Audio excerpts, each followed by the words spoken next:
Yan mga wonders, ang daming turista dito mga wonders kasi nga sobrang ganda dito. Yan. So makita yung mga wonders, yung mga foreigners talagang ano, ayos, ang ganda. Yan.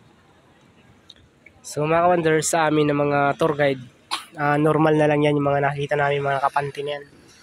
Hindi namin pinapansin yan, pero sa mga iba, na-amaze sila dyan kasi nga maganda daw, siyempre yung busog na busog daw ang mata. Pero kami, bali wala na yan sa amin mga wonders.